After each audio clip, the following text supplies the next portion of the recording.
ಕರ್ನಾಟಕ ರಾಜ್ಯ ಪೊಲೀಸ್ ಇಲಾಖೆಯಲ್ಲಿ ಖಾಲಿ ಇರುವಂತಹ 1600 ಸಶಸ್ತ್ರ ಪೊಲೀಸ್ ಕಾನ್ಸ್ಟೇಬಲ್ ಹುದ್ದೆಗಳಿಗೆ PUC ಪಾಸಾದಂತಹ ಅಭ್ಯರ್ಥಿಗಳಿಂದ ಅರ್ಜಿಗಳನ್ನು ಆಹ್ವಾನಿಸಲಾಗಿದೆ. ಈ ಹುದ್ದೆಯ ಬಗ್ಗೆ ಸಂಪೂರ್ಣ ಮಾಹಿತಿಯನ್ನು ನಿಮಗೆ ತಿಳಿಸ್ಕೊಡ್ತೀನಿ. ವಿಡಿಯೋ ಸ್ಕಿಪ್ ಮಾಡ್ದಂಗೆ ಪೂರ್ತಿ ವಿಡಿಯೋವನ್ನು ನೋಡಿ.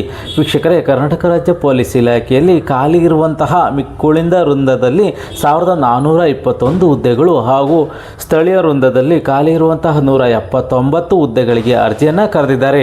ಟೋಟಲ್ಲು 1600 ಹುದ್ದೆಗಳಿಗೆ ಅರ್ಜಿಯನ್ನು ಕರೆದಿದ್ದು, ಈ ಒಂದು ಹುದ್ದೆಗಳಿಗೆ ಸಂಬಂಧಪಟ್ಟಂತೆ ವಿವರವಾಗಿ ನಾವು ನೋಡೋದಾದರೆ, ಸಶಸ್ತ್ರ ಪೊಲೀಸ್ ಕಾನ್ಸ್ಟೇಬಲ್ ಈ ಒಂದು ವಿಭಾಗದಲ್ಲಿ 1421 171 1600 ಹುದ್ದೆಗಳಿಗೆ ಅರ್ಜಿಯನ್ನು ಕರೆದಿದ್ದು 76,100 ರೂಪಾಯಿವರೆಗೂ ವೇತನ ಇರುವಂತಹ ಹುದ್ದೆಗಳಾಗಿರುತ್ತವೆ.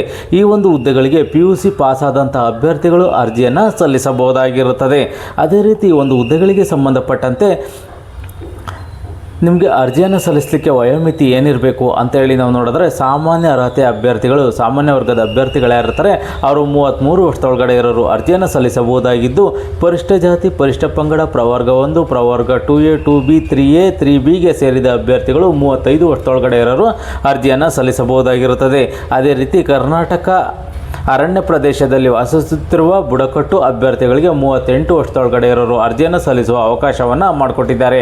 ಅದೇ ರೀತಿ ಒಂದು ಹುದ್ದೆಗಳಿಗೆ ಸಂಬಂಧಪಟ್ಟಂತೆ ನಿಮಗೆ ಹೆಚ್ಚಿನ ಮಾಹಿತಿ ಬೇಕು ಅಂತಂದರೆ CET-online.karnataka.gov.in/KEA ಈ ಒಂದು ವೆಬ್ಸೈಟ್ಗೆ ಹೋಗಿ ಹೆಚ್ಚಿನ ಮಾಹಿತಿಯನ್ನು ನೀವು ಪಡ್ಕೋಬಹುದಾಗಿರುತ್ತದೆ. ಅದೇ ರೀತಿ ಒಂದು ಹುದ್ದೆಗಳಿಗೆ ಸಂಬಂಧಪಟ್ಟಂತೆ ಅರ್ಜಿ ಹಾಕಲಿಕ್ಕೆ ಆರಂಭಿಕ ದಿನಾಂಕ, ಕೊನೆಯ ದಿನಾಂಕವನ್ನು ನಾವು ವಿವರವಾಗಿ ನೋಡೋದಾದರೆ, ಅರ್ಜಿ ಸಲ್ಲಿಸಲಿಕ್ಕೆ ಆರಂಭಿಕ ದಿನಾಂಕ 22/6/2026 ತಾರೀಕಿಂದ ಅರ್ಜಿಯನ್ನು ಸಲ್ಲಿಸಬಹುದಾಗಿರುತ್ತದೆ. 22/7/2026 ಕೊನೆಯ ದಿನಾಂಕವಾಗಿರುತ್ತದೆ. ಆನ್ಲೈನ್ನಲ್ಲಿ ಅರ್ಜಿ ಶುಲ್ಕವನ್ನು ಪಾವತಿ ಮಾಡಲಿಕ್ಕೆ 24/7/2026 ಕೊನೆಯ ದಿನಾಂಕವಾಗಿರುತ್ತದೆ. ಅದೇ ರೀತಿ ಒಂದು ಹುದ್ದೆಗಳಿಗೆ ಸಂಬಂಧಪಟ್ಟಂತೆ ಅರ್ಜಿ ಶುಲ್ಕ ಏನಿರುತ್ತೆ ಅಂತೇಳಿ ನಾವು ವಿವರವಾಗಿ ನಾವು ನೋಡಿದ್ರೆ, ಸಾಮಾನ್ಯ ಅರ್ಹತೆ ಮತ್ತು ಇತರೆ ಪ್ರವರ್ಗಗಳು, ಪ್ರವರ್ಗ 2A, 2B, 3A, 3Bಗೆ ಸೇರಿದ ಅಭ್ಯರ್ಥಿಗಳು 750 ರೂಪಾಯಿಗಳ ಒಂದು ಅರ್ಜಿ ಶುಲ್ಕವನ್ನು, ಪರಿಷ್ಠ ಜಾತಿ, ಪರಿಷ್ಠ ಪಂಗಡ, ಪ್ರವರ್ಗ 1 ಹಾಗೂ ಮಾಜಿ ಸೈನಿಕ ಅಭ್ಯರ್ಥಿಗಳಿಗೆ 500 ರೂಪಾಯಿಗಳ ಒಂದು ಅರ್ಜಿ ಶುಲ್ಕವನ್ನು ಇವರು ನಿಗದಿಪಡಿಸಿದ್ದಾರೆ. ಅದೇ ರೀತಿ ಈ ಒಂದು ಹುದ್ದೆಗಳಿಗೆ 76,100 ರೂಪಾಯಿವರೆಗೂ ವೇತನ ಇರುವಂತಹ ಹುದ್ದೆಗಳಾಗಿರುತ್ತವೆ. ಅದೇ ರೀತಿ ಈ ಒಂದು ಹುದ್ದೆಗಳಿಗೆ ಸಂಬಂಧಪಟ್ಟಂತೆ ಹೆಚ್ಚಿನ ಮಾಹಿತಿ ಈ ನೋಟಿಫಿಕೇಶನಲ್ಲಿ ಸಂಪೂರ್ಣವಾಗಿ ಕೊಟ್ಟಿದ್ದಾರೆ. ಯಾವ ರೀತಿ ಈ ಒಂದು ಹುದ್ದೆಗಳಿಗೆ ಅರ್ಜಿಯನ್ನು ಸಲ್ಲಿಸಬೇಕು, ಏನೆಲ್ಲ ಮಾನದಂಡಗಳ ಮುಖಾಂತರ ಆಯ್ಕೆಯನ್ನು ಮಾಡ್ಕೊತೀವಿ ಅಂತೇಳಿ ಸಂಪೂರ್ಣ ಮಾಹಿತಿಯನ್ನು ಕೊಟ್ಟಿದ್ದಾರೆ.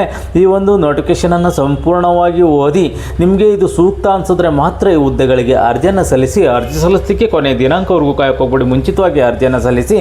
ಈ ಒಂದು ಮಾಹಿತಿ ನಿಮಗೆ ಇಷ್ಟವಾದರೆ ಸಬ್ಸ್ಕ್ರೈಬ್ ಮಾಡಿ, ಶೇರ್ ಮಾಡಿ ಮತ್ತು ಲೈಕ್ ಮಾಡಿ.